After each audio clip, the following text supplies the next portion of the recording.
ginnaaw bu ñu nuyoo ñi fi teew ñëpp ñu ngi nuyu le chef de village Baye Moustapha Diop di jox suñu nuyoo suñu frère El Hadj Maxa Diop mu jottalil ñu ko. ñu ngi nuyu suñu sëriñ Moustapha Matiley nga xamante ni mooy suñu wasila mooy suñu lépp ñu ngi koy nuyu di ko ziar bu baax di ko ñaanal yàlla yàggal ko fi ba woyofal yenn bi ci kawam. di nuyu sëriñ El Hadj Cheikh Mama Ndongo di nuyu El Hadj moom sax laa waroon a jiiteel mooy El Hadj Baye Cheikh Xëri Ndongo mi nga xam ne mooy chef de village bu Ndongo. di nuyu Serigne Khadim Mbacké moom bu ma tuddee Serigne Moustapha rek nuyu naa ko ndax moom moo jaboote waa kër Serigne Bara yépp di wax ni ñi ngi sant bu baax le président son excellence monsieur Macky Sall mi nga xamante nii ne binaaw bi ñu waxtaanee ba am juboo ci suñu biir à la base ñu waxtaan ak les responsables de notre parti jébbal ko li ñu bëgg mu ànd ci ak ñoom muy mu désigner ñu diriger la liste de la coalition Benno Bokk Yaakaar pour les élections locales au niveau de la commune de Thilmakha. ñi ngi sant bu baax aussi suñu président du parti monsieur Idrissa Seck ak tous les responsables du parti Rewmi di sant El Hadj Modou Sylla notre frère et ami mi nga xam ne mooy coordonnateur u Benno Bokk Yaakaar fii ci Thilmakha di sant mbooloo mi ñi nga xam ñoo fi teew di sant El Hadj Tabaski Fall mon frère et ami mi nga xam ni moom moo yore kàddu Modou teewal ko fi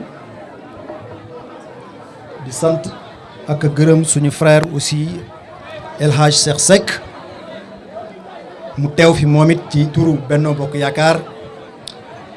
di nuyu ak sant aussi tous les responsables yi nga xamante ni ne ñoo def mobilisation bu exceptionnelle bi kontaan nañ bu baax ci mobilisation bi. ñaan yàlla yaakaar jooju ñu am ci ñun yàlla na yàlla yeggale suñu yéene ak suñu bëgg-bëgg. après 26 ans de règne fii ci Thilmakha Bakol équipe bi nga xam ne moo fi nekk est-ce que tey jii yéen ñi nga xam ne yéen a bokk ci coalition Benno Bokk Yaakaar am ngeen tey programme boo leen teg ngir jëlee fi ñi fi nekk ndax am nañ fi aussi emplacement. bon loolu ñu ngi ciy liggéey defe naa ku bëgg réew wala ku bëgg dëkk da nga won waa dëkk ba programme bi nga bëgg a def ndax Thilmakha defar ko jafewul ndax dafa ñi fi ne dañ fi def ñaar fukki at ak juróom mais man personnellement li ñuy dox xeeb naa ko ba am naa yéene joo xamante nii ne ak équipe bi ñu àndal ñu ngi tëgg loo xamante nii ne buñ ko jébbalee askan wi yaakaar naa dinañ ci gis seen bopp. bi ci jiitu mooy wàllu électrification ni ko nit ñi waxee defe naa mooy première jàngoro fii ci Thilmakha mën naa ni 96 ba léegi ñi fi nekk ñoo ko yore lu mat fukki dëkk ak juróom amuñu fi courant damay bañ a juum ci 63 villages loolu defe naa ni nekkul lu jaadu may joxe exemple ci ñaaxeen gii nga xam ni moo nu jege. di nuyu au passage monsieur le maire Moustapha Sylla di ko féliciter vraiment ci performance yi mu def moom bi muy jël ñaaxeen juróom-ñaari dëkk ñoo fa am courant c'était en 2014 tey mi ngi ci 59 villages électrifiés loolu lan moo leen kon may changement moo leen ko may ñun bu ñu bëggee fi ñu nekk fi ñu toll ci courant ci ay villages ñu jóge fi 2027 ñu yegg ci 63 villages électrifiés loolu changement moo ñu ko mën a may te ñi ngi ceeg programme boo xamante ni ne dàq ñu ko ni ñu koy defee xam nañ ko xam nañ yoon wi am nañ partenaires yi alors donc loolu bokk na ci li nga xamante ni ne moo ñëpp war a nekk njëkk a nekk ñun suñu mission tey bu ñu yàlla joxoon commune bi. tabb gi defe naa ñun du sax lu nu sàkku ndax dañu ne dañoo bëgg Thilmakha rek di ñëw di liggéey au début looloo ñu dugal ci liggéey bi. ñu woo nit ñi nga xamante ni ne bokk nañ benn pas-pas nag ñu àndandoo loolu di ko liggéey ñuy dem naturellement di liggéey naturellement étape bu ñu toll lañ fa war a def ñu def ko bi ñu tolloo ci def ay inscription ñu ñëw taxawaay bu mat sëkk xam ne ndaw ñi ñoo war a wote ak jigéen ñi te constaté nañ ci fichier bi ne amuñu ay këyit ñu def ci liñ ci war a def fexe ba bind li ñu bind defe naa lim bu takku la lu mat presque 500 personnes bind nañ leen fii ci commune bi loolu defe naa performance la mbooloo moomu ak responsable yooyu nekk ci suñu wet gëm ni ñun kat changement bi ñu bëggoon jàpp nañ ni jege nañ ko ñoom ci seen bopp ñoo am yéene ak bëgg-bëgg pas-pas ne ñun dañoo bëgg nga jiite liste Benno Bokk Yaakaar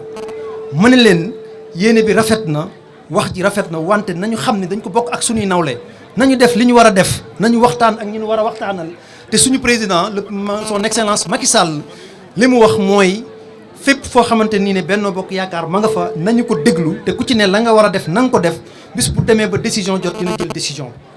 bi ñu demee ba egg foofu ba waxtaan à la base vraiment ñun dañoo am consensus loolu dañ ciy sant yàlla yàlla dogal aussi suñu ay responsable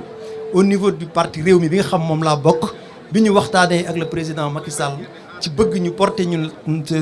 candidature Benno Bokk Yaakaar fii ci Thilmakha moom it mu rafetlu ko ba tout récemment bërki démb ministre d'État Augustin Tine woo ma notifié ma décision président de la République bi kon defe naa ne ñun loolu nekkut amuñu ci dara lu nu sàkku dañoo bàyyi mu ñëw naturellement vraiment ñu ngi ciy remercier encore tous les responsables yi nga xamante ni ne ñoo taxaw ba loolu am kon dafa mel ni dëkk bi ñoo bëgg changement ñoo yàkkamti changement ba tax na lépp lu nu gis loo xamante nuru na luy dox te nuru changement ñu ànd ak moom ci loolu yaakaar naa ne ci la ñu ànd ñu bëgg a jële commune bi fi mu ne yóbbu ko ci feneen foo xamante ni ne ku fi ñëwaat di nga xam ni kat ñii def nañ fi loo xamante ni ne yéex nañ leen a xam.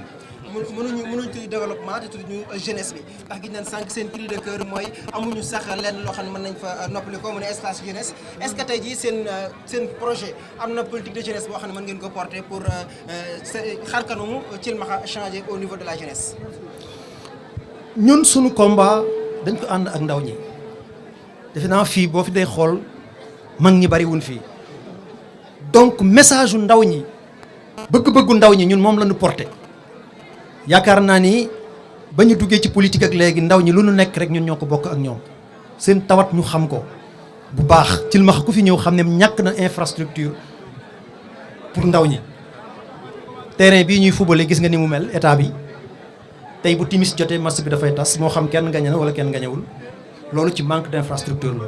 la stade bi mi ngi fi boobaak léegi mënuñu fexe ba mu egg loolu ay manque d'infrastructure la espace jeune amu fi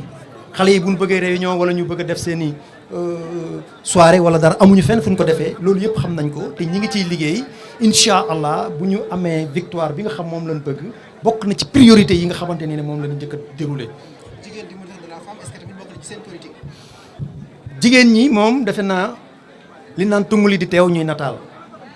li ñu ciy def defe naa kenn mësu ko def fii ci Thilmakha ci wàllu jàppale leen ci développement.